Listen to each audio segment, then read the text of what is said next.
Assalamualaikum warahmatullahi wabarakatuh. Selamat pagi semuanya. Bagaimana kabar kalian hari ini? Semoga kita semua selalu diberikan kesehatan ya. Amin. Pada pertemuan hari ini kita akan memasuki bab baru, yaitu bab tentang sistem koordinat. Dengan pembahasan hari ini yaitu posisi titik terhadap sumbu X dan sumbu Y. Agar kita dapat memahami materi ini dengan baik, yuk sama-sama kita simak video pembelajaran berikut ini. Kali ini kita akan mempelajari tentang bab sistem koordinat. Yang mana pada sistem koordinat ini ada beberapa subbab yang akan kita pelajari. Maka sebelumnya kita harus tahu apa itu definisi dari sistem koordinat. Yang mana sistem koordinat ini adalah suatu cara yang digunakan untuk menentukan letak suatu titik dan garis terhadap titik ataupun garis pada bidang koordinat atau 2 dimensi atau ruang 3 dimensi. Maka dari definisi ini ada beberapa hal yang harus kita pelajari, yaitunya mengenai posisi titik terhadap sumbu X dan sumbu Y. Selanjutnya, kita juga akan mempelajari mengenai posisi titik terhadap titik asal 0,0 dan titik tertentu yaitunya H, K. Kemudian, yang akan kita pelajari lagi yaitu mengenai posisi garis terhadap sumbu X dan sumbu Y. Sistem koordinat dengan subbab posisi titik terhadap sumbu X dan sumbu Y. Kita lihat penjelasannya. Pertama, kita harus kenal dulu yang mana sumbu X dan mana itu sumbu Y. Pada bidang koordinat, sumbu X ini adalah sebuah garis horizontal. Kita gambarkan di sini, inilah yang dinamakan garis horizontal atau sumbu X. Sedangkan sumbu Y ini adalah garis vertikal. Kita gambarkan ini garis vertikalnya. Dan kita beri di sini ada nama, ini sumbu X dan Y. Kemudian titik perpotongan antara sumbu X dan sumbu Y ini kita beri nama O, atau ini disebut juga dengan titik asal, yaitu 0,0. Pada sumbu X yang terletak di sebelah kanan ini adalah bernilai positif. Bisa kita tuliskan di sini 1, 2, 3 dan seterusnya. Kemudian sumbu X yang berada di sebelah kiri ini bertanda negatif. Bisa kita tuliskan juga di sini ada negatif 1, negatif 2, negatif 3 dan seterusnya. Juga pada sumbu Y. Jika pada sumbu Y yang berada di sebelah atas ini yang bertanda positifnya. Kita tuliskan ada 1, 2, 3, 4 dan seterusnya. Sedangkan pada sumbu Y yang berada di sebelah bawah ini yang bertanda negatif. Kita tuliskan di sini negatif 1, negatif 2, negatif 3, negatif 4 dan seterusnya. Pada sumbu X dan sumbu Y ini dibagi juga atas 4 bagian. Kita lihat pada bagian yang pertama ini disebut atau dinamakan dengan kuadran 1. Yang mana pada kuadran 1 ini sumbu X dan sumbu Y-nya sama-sama bertanda atau bernilai positif. Dan pada bagian yang kedua ini dinamakan dengan kuadran 2. Yang mana pada kuadran 2 ini sumbu X-nya bertanda negatif dan sumbu Y-nya bertanda positif. Kemudian bagian yang ketiga ini namanya adalah kuadran 3. Pada kuadran 3 ini sumbu X dan sumbu Y-nya sama-sama bernilai atau bertanda negatif. Kemudian bagian yang keempat itu adalah kuadran 4. Yang mana pada kuadran 4 ini sumbu X-nya bertanda positif dan sumbu Y-nya bertanda negatif. Maka sampai di sini Sobat 100 paham ya mengenai sumbu X, sumbu Y dan bagian-bagian pada sumbu X dan sumbu Y. Biar lebih paham, kita gambarkan sumbu X dan sumbu Y-nya pada kertas grafik atau disebut juga dengan milimeter blok. Kita perhatikan, inilah yang dinamakan dengan kertas grafik. Sekarang kita gambarkan sumbu X dan sumbu Y-nya.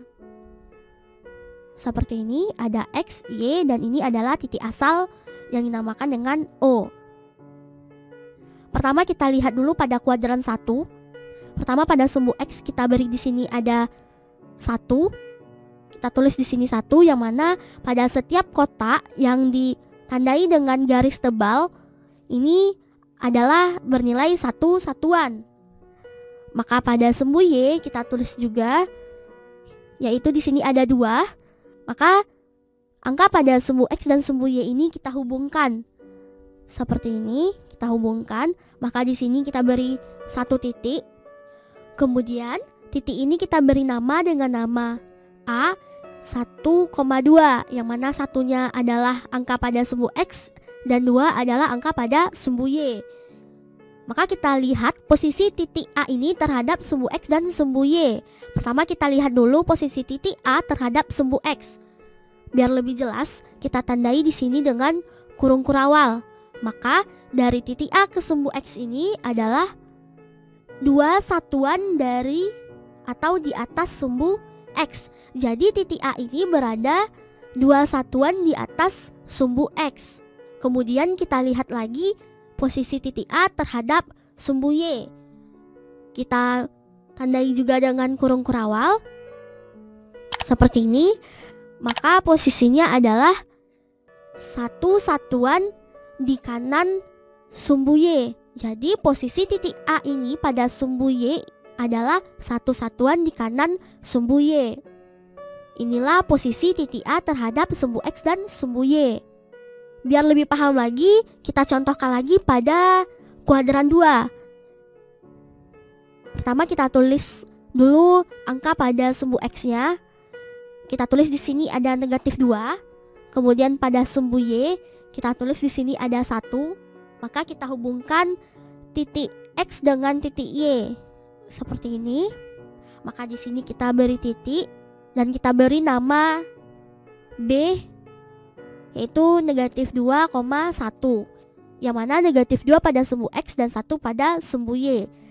Kita lihat juga posisi titik B ini terhadap sumbu X dan sumbu Y. Pertama kita lihat dulu terhadap sumbu X. Kita tandai juga dengan kurung kurawal. Maka posisi titik B ini terhadap sumbu X adalah 1 satuan di atas sumbu X. Jadi titik B ini berada 1 satuan di atas sumbu X. Inilah posisi titik B terhadap sumbu X. Kemudian kita lihat juga posisi titik B ini terhadap sumbu Y. Kita tandai juga dengan kurung kurawal. Maka posisinya adalah 2 satuan di kiri sumbu Y. Jadi inilah posisi titik B terhadap sumbu X dan sumbu Y. Selanjutnya kita lihat contoh berikutnya pada kuadran keempat.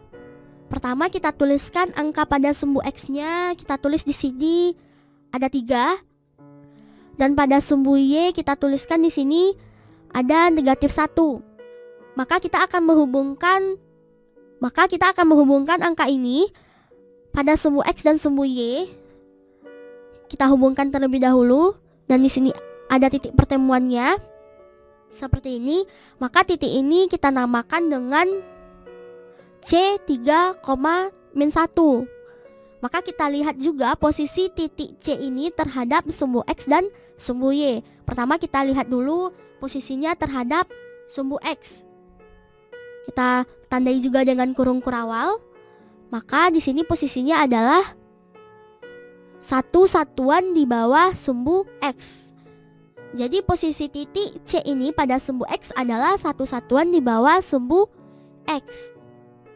Kemudian kita lihat juga posisi titik C ini terhadap sumbu Y, yaitunya kita tandai juga dengan kurung kurawal. Maka posisinya adalah 3 satuan di kanan sumbu Y. Jadi inilah posisi titik C terhadap sumbu X dan sumbu Y. Selanjutnya kita lihat juga contoh pada kuadran ketiga. Maka pada sumbu X kita tuliskan di sini angka negatif 1. Dan pada sumbu Y di sini sudah ada juga negatif 1. Maka kita akan menghubungkannya seperti ini. Maka di sini ada titik dan kita beri juga titik ini dengan nama D min 1, min 1. Jadi koordinatnya ada min 1, min 1. Maka kita lihat juga posisi titik D ini terhadap sumbu X dan sumbu Y. Pertama kita lihat dulu posisinya terhadap sumbu X, yang mana posisinya adalah kita tandai juga dengan kurung kurawal. Dan posisinya terhadap sumbu X adalah satu satuan di bawah sumbu X. Jadi titik D ini berada satu satuan di bawah sumbu X. Kemudian pada sumbu Y kita lihat, yang mana posisinya adalah satu satuan di kiri sumbu Y. Maka inilah posisi titik D terhadap sumbu X dan sumbu Y. Sekarang kita akan membahas atau akan menuliskan tabel posisi titik terhadap sumbu X dan sumbu Y. Pertama kita gambarkan terlebih dahulu tabelnya seperti ini. Kemudian akan kita bagi menjadi 4 bagian. Kenapa? Karena pada sumbu X dan sumbu Y ada 4 bagian, yaitu ada kuadran 1, 2, 3, dan 4. Maka kita lihat dulu yang pertama posisi titik terhadap sumbu X dan sumbu Y pada kuadran 1, yang mana di sini ada titik P dengan A, B. Maka B satuan dari sumbu X dan berada di atas sumbu X. Kemudian A satuan dari sumbu Y dan berada di kanan sumbu Y. Ini posisi titik terhadap sumbu X dan sumbu Y di kuadran 1. Sekarang kita lihat di kuadran yang kedua. Yang mana pada kuadran kedua di sini ada titik P dengan koordinat min A, B. Maka kita lihat posisinya B satuan dari sumbu X dan berada di atas sumbu X. Kemudian A satuan dari sumbu Y dan berada di atas kiri sumbu Y. Kemudian A satuan dari sumbu Y dan berada di kiri sumbu Y. Ini pada kuadran kedua. Sekarang kita lihat pada kuadran ketiga. Pada kuadran ketiga terdapat P di titik koordinat A, min B, di mana B satuan dari sumbu X dan berada di bawah sumbu X. A satuan dari sumbu Y dan berada di kanan sumbu Y. Lalu pada kuadran keempat terdapat P di titik koordinat A, min A, dan min B, di mana B satuan dari sumbu X dan berada di bawah sumbu X. Lalu A satuan dari sumbu Y dan berada di kiri sumbu Y. Nah, berikut adalah tabel posisi titik terhadap sumbu X dan sumbu Y.